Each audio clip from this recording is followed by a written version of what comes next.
नमस्कार. जागतिक विज्ञान दिन या शीर्षकांतर्गत आपल्याशी संवाद साधण्याचा हा एक प्रयत्न आहे. अशा महत्त्वपूर्ण विषयासाठी कृपया चॅनलला सबस्क्राईब करा. आपली मते आणि सूचना कमेंट बॉक्समध्ये लिहा.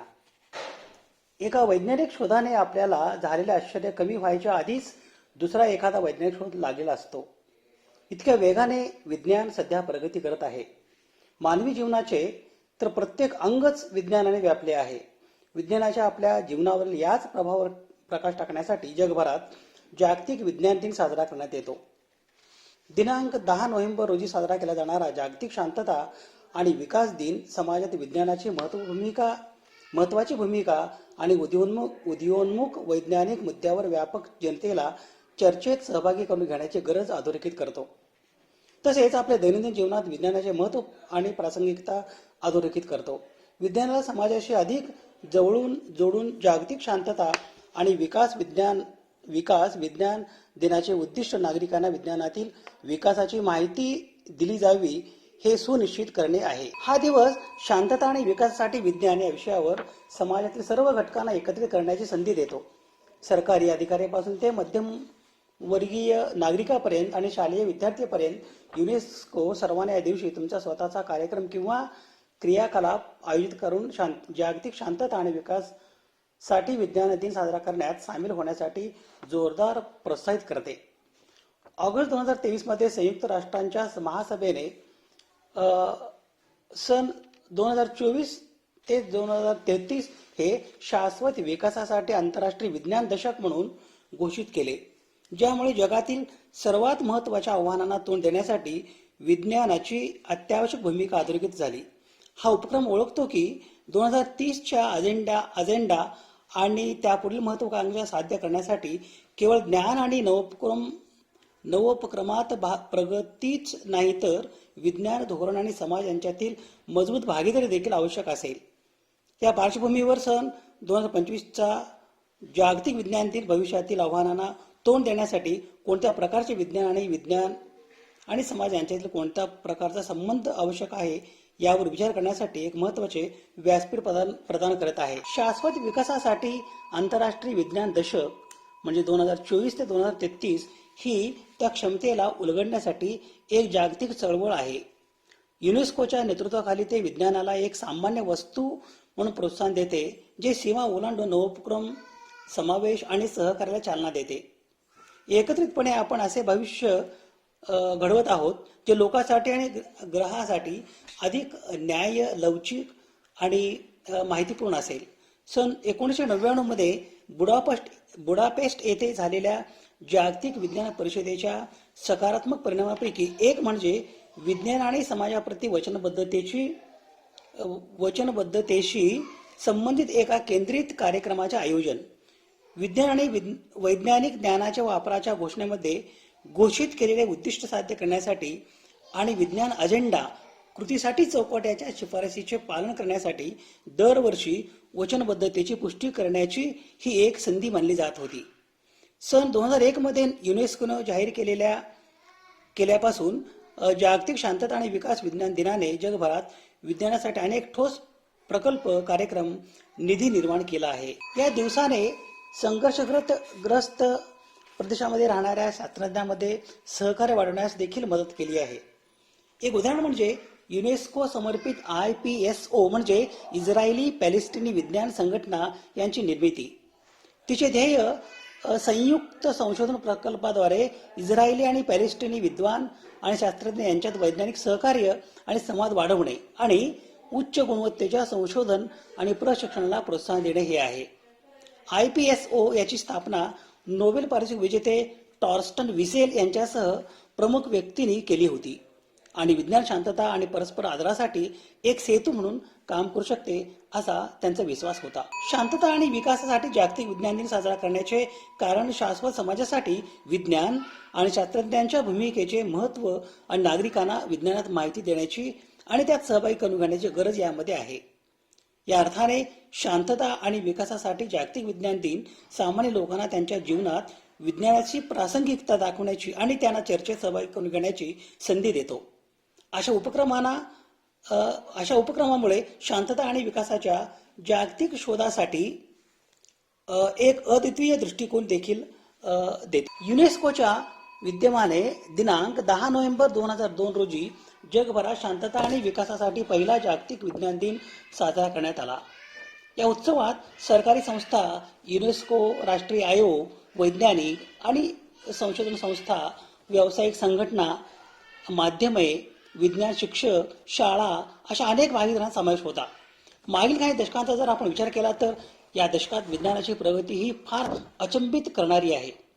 आपल्याला असाध्य वाटणाऱ्या अनेक गोष्टी विज्ञानाने साध्य करून दाखवल्या आहेत. 21वे शतक तर विज्ञान आणि तंत्रज्ञानाचे शतक म्हणून ओळखले जाते. या शतकाच्या आरंभीच म्हणजे 2001 पासून जागतिक विज्ञान दिवस साजरा करायला सुरुवात केली.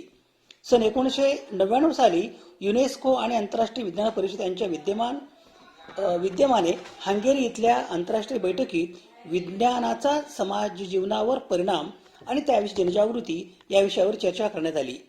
त्या चर्चेचे फलित म्हणजे सन 2001 साली युनेस्कोने दिनांक 10 नोव्हेंबर हा दिवस आंतरराष्ट्रीय विज्ञान दिवस म्हणून घोषित केला.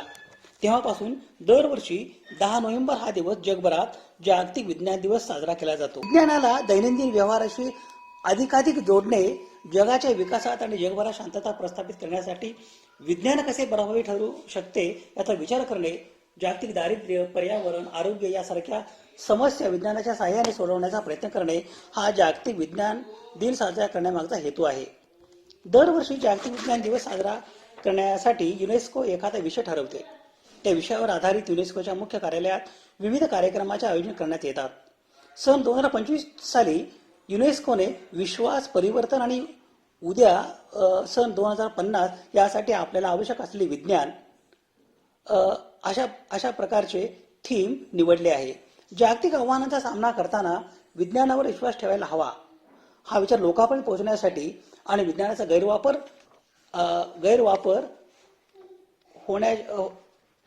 गैरवापर टाळण्यासाठी योग्य काय, अयोग्य काय हे विवेक बुद्धीने लोकांना ठरवता यावे यासाठी युनेस्कोने हा विषय निवडला होता. यावर्षी तरुण मुलांना अधिकाधिक सहभागी करून घेणे हा युनेस्कोचा उद्देश आहे. त्यासाठी युनेस्को युथ फोरम आणि सायन्स युथ नेटवर्कच्या माध्यमातून प्रयत्न करण्यात येत आहेत. सामान्यांना लक्षात घेऊन युनेस्कोने यावर्षीचा कार्यक्रम आयोजित केला आहे. तरुणांना त्यांच्या मनातले विज्ञानाविषयीचे प्रश्न दिग्गज वैज्ञानिकांना विचारता येतील अशा सोयी या कार्यक्रमात युनेस्कोने केली आहे. हा कार्यक्रम ऑनलाईन असल्यामुळे तो जगभरातील प्रेक्षकांसाठी खुला आहे. आकाशी ठेंगणे पडेल इतकी उंची भरारी विज्ञान दररोज घेत आहे. नवनवीन शोध दररोज लागत आहेत. आपल्या वैयक्तिक आयुष्याचा जर आपण विचार केला तर आपल्या आयुष्याचा अविभाज्य भाग झालेला आहे. आपल्या हातातील मोबाईल असो किंवा आपल्या रोजच्या वापरातले कोणते यंत्र असो, सर्वत्र विज्ञानाचा प्रभाव आहे. मानवी जीवन आणि विज्ञान हे इतके एकरूप झाले आहे की विज्ञानाशिवाय जगण्याची कल्पनाही आपल्याला भयावह वाटते. या विज्ञानाने आपले जीवन सुखकर केले आहे. हे जितके खरे आहे तितकेच या विज्ञानाचा गैरवापर केला तर होणारे दुष्परिणामी भीषण आहेत. म्हणून विज्ञानाचा वापर कसा करावा हे शिकून घेताना त्याचा वापर कसा करू नये याबद्दल जागृत राहिले पाहिजे. विज्ञानाची प्रगती ही काही खुंटीत होणारी नाही, ती प्रत्येक दिवसागणिक वाढत जाणार आहे.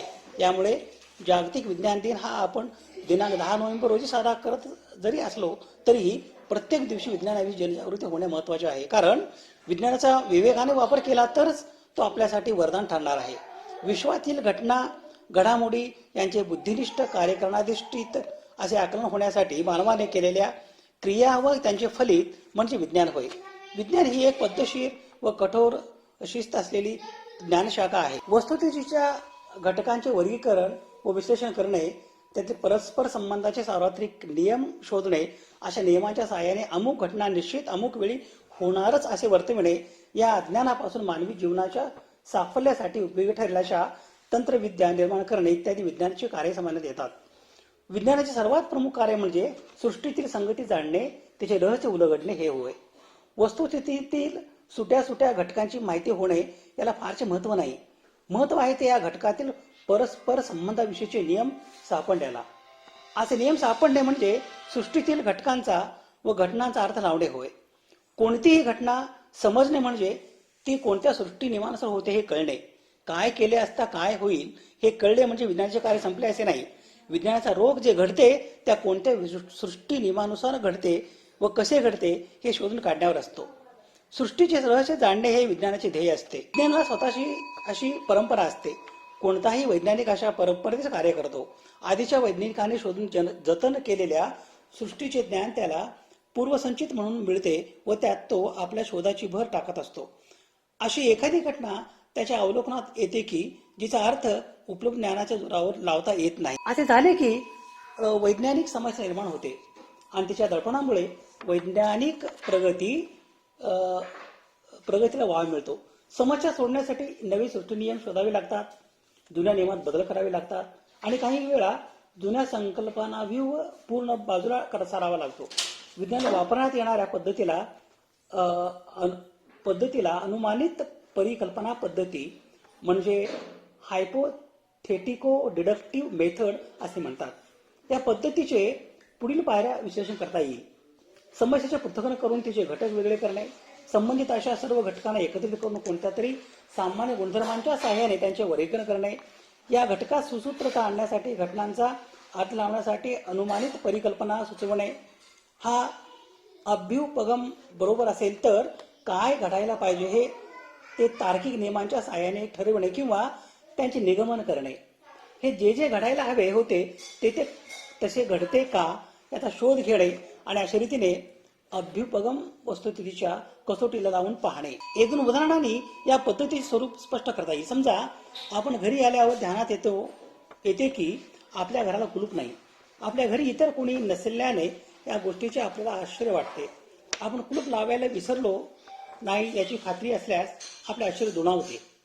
आपण साहजिकच अशी कल्पना करतो की चोराने कुलूप तोडले असणार. आपण याचा पडताळा करण्यासाठी घरातील मौल्यवान वस्तू जागच्या जागी आहेत की नाही हे बघू लागतो. जर त्या गेलेल्या असतील तर चोर आला होता हे सिद्ध झाले असे आपण मानतो. घराला कुलूप नसणे या वस्तुस्थितीमुळे समस्या निर्माण झाली. ती सोडवण्यासाठी आपण चोर आला असावा हा अभ्युपगम मनात बाळगला आणि वस्तुस्थितीची कसोटी लावून तो बरोबर आहे की नाही ते तपासले. हे उदाहरण एका घटनेचे झाले. दुसरे उदाहरण एखाद्या निमाचे गहू. उंच डोंगर माथ्यावर असलेल्या गावी बटाटे उकडताना त्रास पडतो हा सर्वांचा अनुभव आहे. तेच बटाटे मुंबईसारख्या शहरात चढदिशी उघडतात. मग डोंगर माथ्यावर असे का व्हावे? संशोधनाला उद्युक्त करणारी समस्या अशा रीतीने निर्माण होते. असे का होते याबद्दल आपल्याला 2-3 कल्पना सुचू शकतील. उदाहरणार्थ, दोन्ही ठिकाणचे पाणी सारखे नसावे, दोन्ही ठिकाणच्या उंची सारख्या नसल्याने असे होत असावे इत्यादी. समजा आपण या दुसऱ्या कल्पनेचा पाठपुरावा करायचे ठरविले व त्याप्रमाणे इतर घटक प्रयोगासाठी समान केले उपलब्ध ज्ञानाच्या जोरावर आपल्याला ही समस्या अशी सोडवता येते. उंचीच्या व वातावरणाच्या दाबाच्या अन्योन्य संबंध आहे. जितकी उंची जास्त तितका दाब कमी. तसे वातावरणाच्या दाबाचा व उत्कलन बिंदूंचा अन्योन्य संबंध आहे. जितका दाब कमी तितका उत्कलन बिंदू कमी. म्हणजे जितकी उंची जास्त तितकी उत्कलन बिंदू कमी. म्हणजे उंच जागी कमी उष्णता असतानाच पाणी उकळू लागते. पण पाणी उकळले तरी बटाटे उकडत नाहीत, कारण तेवढी उष्णता बटाटे उकडायला पुरेशी पडत नाही. उंच ठिकाणी बटाटे उकडत नाहीत या घटनेचा अर्थ नित्य सृष्टी नियमांच्या सहाय्याने लागला. हे सृष्टी नियम प्रथम अभ्युपगमच होते, पण अवलोकनाने या प्रयोगाने ते सृष्टी नियम आहेत हे सिद्ध झाले. आपल्या उदाहरणातील उत्तराचा खरेपणा पडताळून पाहायचा आणखी एक मार्ग आहे, तो म्हणजे उंच ठिकाणी प्रेशर कुकरमध्ये बटाटे शिजवायचे. या रीतीने बटाटे चढदिशी उकडतील, कारण कृत्रिमरित्या कुकरमध्ये दाब वाढवलेला असतो. तिसरे उदाहरण म्हणजे मानस व्यवहाराबद्दलचे आहे. माणूस आजारी पडला की त्याला शारीरिक कारणे असतात असे आपण धरून चालतो. पण काही वेळा शरीर सुस्थितीत असताना देखील माणसांना आजार होतो. या आजाराचे कारण मानसिक असले तरी असा फ्रॉइडने कयास केला. पण या कारणाची रोग्याला जाणीव नसल्याने ही कारणे जाणीवेच्या पलीकडे असलेल्या मनोव्यापारात शोधली पाहिजे असाही त्याने कयास केला. या मनोव्यापारांचा संपूर्ण आराखडा फ्रॉइडने तयार केला आणि अनेक रोग्यावर उपचार करताना त्याला आपल्या कल्पनेच्या खरेपणाचा पडताळा आला. तसेच आपण बोलताना लिहिताना या चमत्कारिक व एरवी अनाकलनीय ठरतील अशा चुका करतो त्यांच्यावर आणि आपली स्वप्ने, दिवास्वप्ने, मनोविकृती, आपल्या सांस्कृतिक जीवनाची काही वैशिष्ट्ये, चमत्कृतीजन्य विनोद इत्यादिकावर या सिद्धांतामुळे नवा प्रकाश पडला. वस्तुस्थितीच्या अवलोकनामुळे फ्रॉइडच्या अभ्युपगमाला भक्कम पाया मिळाल्याने तो मनोविज्ञानात वैद्यकशास्त्रात महत्वाचा सिद्धांत म्हणून प्रस्थापित झाला. परंतु आजच्या कलियुगात गैरवापरामुळे विज्ञान वर्तनाकडून शापकाळी जात आहे. दरवर्षी 10 नोव्हेंबर रोजी साजरा केला जाणारा सामाजिक जागतिक शांतता आणि विकास दिन शांतता प्रस्थापित करण्यात आणि शाश्वत समाज निर्माण करण्यात विज्ञानाची भूमिका अधोरेखित करते. सन 2001 मध्ये संयुक्त राष्ट्रांच्या शैक्षणिक, वैज्ञानिक आणि सांस्कृतिक संघटनेने युनेस्को स्थापन केलेला हा दिवस विज्ञानाला समाजाशी जोडण्याचे, सार्वजनिक सहभागाला प्रोत्साहन देण्याचे आणि वैज्ञानिक ज्ञान सर्वांना उपलब्ध करून देण्याचे महत्त्व अधोरेखित करतो. जागतिक विज्ञान दिनाचा जन्म सन 1999च्या विज्ञानावरील जागतिक परिषदेत चर्चेतून झाला. जिथे हे स्पष्ट झाले की वैज्ञानिक प्रगती मानवतेची समानतेने सेवा केली पाहिजे. युनेस्कोने हा दिवस विज्ञान आणि समाजाला जोडण्याचा एक मार्ग म्हणून सुरू केला, जेणेकरून विज्ञान सर्व समुदायांना आधार देईल, ज्यामध्ये बहुतेकदा वैज्ञानिक संभाषणापासून दूर राहणाऱ्या समुदायांचाही यात समावेश होतो. हे अभियान शाश्वत विकासासाठी आंतरराष्ट्रीय विज्ञान दशक सन 2024 ते सन 2033 च्या व्यापक दृष्टिकोनाशी सुसंगत आहे, जे शाश्वत विकास उद्दिष्टे साध्य करण्यासाठी विज्ञानाला केंद्रस्थानी म्हणून प्रोत्साहन देते. विज्ञान आपल्याला या समस्यांचा मूळ कारणांना तोंड देण्यासाठी साधनासह सक्षम करते. अक्षय ऊर्जा नवकल्पनापासून ते रोग प्रतिबंधक धोरणे आणि शाश्वत कृषी पद्धतीपर्यंत. या व्यतिरिक्त विज्ञान सुलभ आणि आकर्षक बनवून जागतिक विज्ञान दिन महत्वपूर्ण निर्णय घेण्यास सक्षम असलेल्या जागरूक जनतेला प्रोत्साहित करण्यास मदत करतो. सर्व संदर्भासाठी ही यादी आहे. महत्वपूर्ण विषयासाठी कृपया चॅनलला सबस्क्राईब करा. आपली मते आणि सूचना कमेंट बॉक्समध्ये लिहा.